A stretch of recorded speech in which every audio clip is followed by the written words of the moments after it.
Bom dia, a paz do Senhor Jesus, a paz que excede todo o entendimento, esteja sobre a vida de cada lar, esteja sobre a tua vida, trazendo bênçãos. Nós queremos fazer menção do assunto da Igreja Eleita, desta feita a lição de número 4, que tem a iluminação espiritual do crente. E o texto áureo encontra-se na carta do apóstolo Paulo aos Efésios, capítulo 1, versículo de número 17, que diz: para que o Deus do nosso Senhor Jesus Cristo, o Pai da glória, vos dê em seu conhecimento o espírito de sabedoria e de revelação. A verdade prática nos diz: a vocação do crente inclui a herança de preciosas riquezas conferidas aos eleitos pela grandeza do poder de Deus. A iluminação espiritual do crente. Nesse texto áureo, nós observamos que espírito, com E minúsculo, é exatamente o espírito humano que é iluminado pela sabedoria do alto. Obviamente, Paulo estava falando para crentes. E ele escreveu aos Coríntios, no capítulo 2, versículo 14, ele diz: ora, o homem natural não aceita as coisas do Espírito de Deus, pois lhe parecem loucura, e não pode compreendê-las, porque elas se discernem espiritualmente. A carta do apóstolo Paulo aos Efésios é um tratado valioso de eclesiologia, a doutrina da igreja. Nós vemos nos evangelhos, por exemplo, que cada um dos evangelistas mostra a história de Cristo e cada um mostra um perfil do Senhor Jesus Cristo. Aquele que as profecias são cumpridas nele; outro, do servo sofredor; aquele outro mostra a respeito de Jesus Cristo como o Salvador do mundo; outro mostra um tratado para os gentios. Mas as cartas, especificamente, elas são escritas exatamente para doutrinar as igrejas. Algumas cartas, como a primeira carta do apóstolo Paulo ao Coríntios, a Bíblia diz no primeiro capítulo que os da casa de Cloé informaram ao apóstolo Paulo de acontecimentos naquela igreja. Divisões, primeiro capítulo, fala a respeito de divisões. Mas nós não anulamos, como disse o apóstolo Pedro, que toda escritura, nenhuma escritura é de particular interpretação, mas homens santos escreveram movidos ou guiados pelo Espírito Santo. Então, esse tratado aqui para a igreja, vocês podem observar que o apóstolo Paulo, ele fala de uma igreja que pré-existia no coração e na mente de Deus. No capítulo 3, versículo 5, o apóstolo Paulo diz: o qual em outras gerações não foi dado a conhecer aos filhos dos homens, mas se agora foi revelado aos seus santos apóstolos e profetas no Espírito. A origem da igreja, Efésios 1 e o versículo de número 4 diz: como também nos elegeu nele antes da fundação do mundo, para que fôssemos santos e irrepreensíveis diante dele em amor. O apóstolo Pedro, corroborando com essa assertiva bíblica, diz: o qual, na verdade, em outro tempo foi conhecido ainda antes da fundação do mundo, mas manifestado nesses últimos tempos por amor de vós. Então existiu uma igreja pré-existente, mas no tempo pleno de Deus ela haveria de manifestar-se quando aquele conquistador das almas dos homens viesse. O apóstolo Paulo definiu aos Gálatas, no capítulo 4, versículo 4, que vindo à plenitude dos tempos, Deus enviou o seu Filho, nascido de mulher, nascido sobre a lei.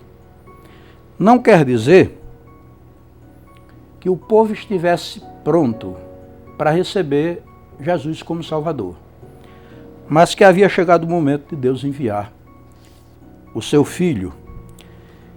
E essa carta, a iluminação espiritual do crente, a carta aos Efésios, cuja leitura bíblica em classe que vai respaldar esse comentário está em Efésios capítulo 1, versículo 15 e 23. E alguns pontos chamam a atenção. O versículo de número 15 diz: pelo que ouvindo eu também a fé que há entre vós, no Senhor Jesus, e o vosso amor para com todos os santos. O apóstolo Paulo escreve essa carta entre 61 e 62.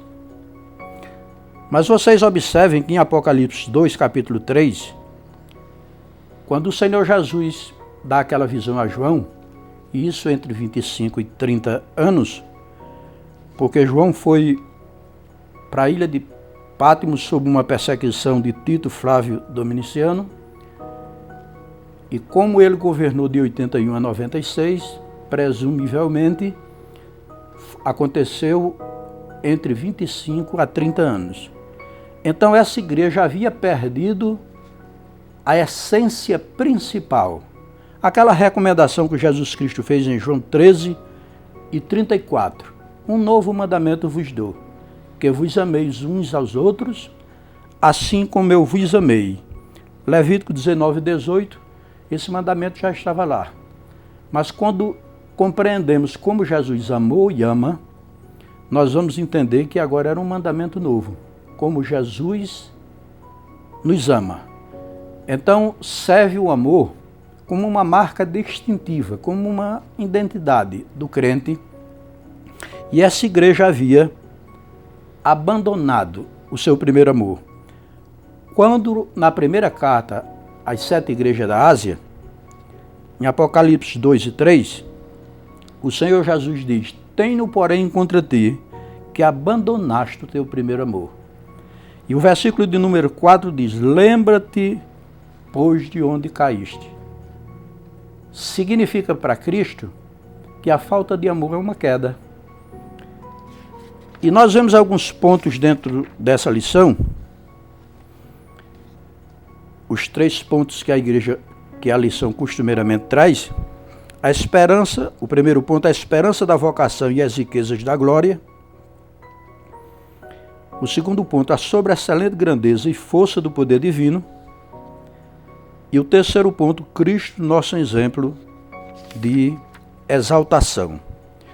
Nesse primeiro ponto, ação de graças e intercessão. O apóstolo Paulo ora pela vida dos eleitos e por todas as bênçãos espirituais recebidas, tais como a eleição, a predestinação, a filiação e o dom do Espírito.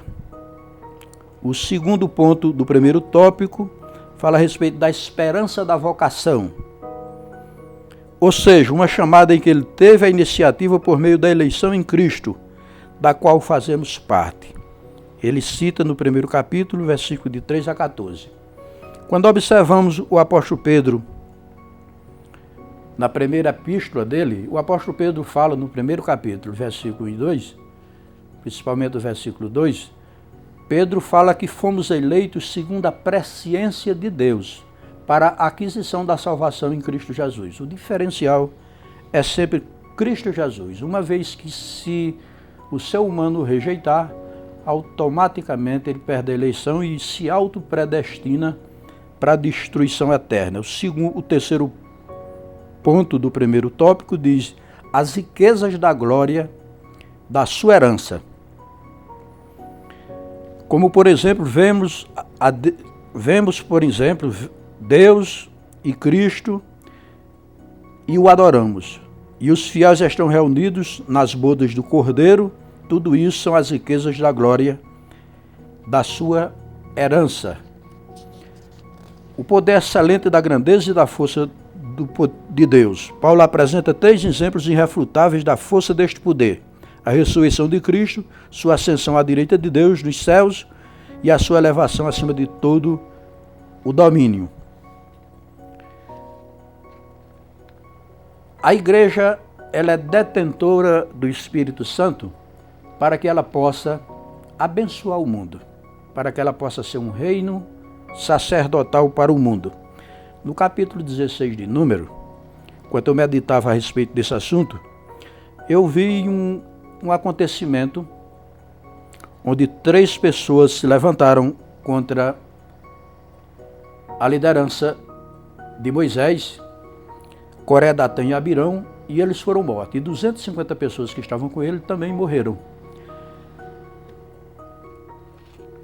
A Bíblia diz que acusaram a Moisés de haver matado aquele povo, e a praga recomeçou uma praga. 23 mil pessoas morreram. Então Moisés mandou que Arão colocasse incenso no incensário e fizesse intercessão pelo povo. Nesse capítulo 16, no versículo 48, a Bíblia diz que pôs-se Arão entre os vivos e os mortos, e a praga cessou. A igreja hoje precisa se pôr de pé entre os vivos e os mortos, para, como diz o salmista no Salmo 57, até que as calamidades passem. Esse é o papel da igreja. A igreja tem feito isso no país, a igreja tem feito isso nessa cidade, essa denominação, as denominações co-irmãs, elas têm feito isso, não têm esquecido aquilo que o Senhor determinou.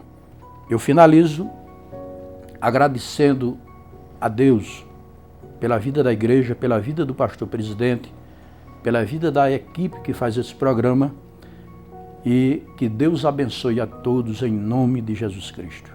Amém.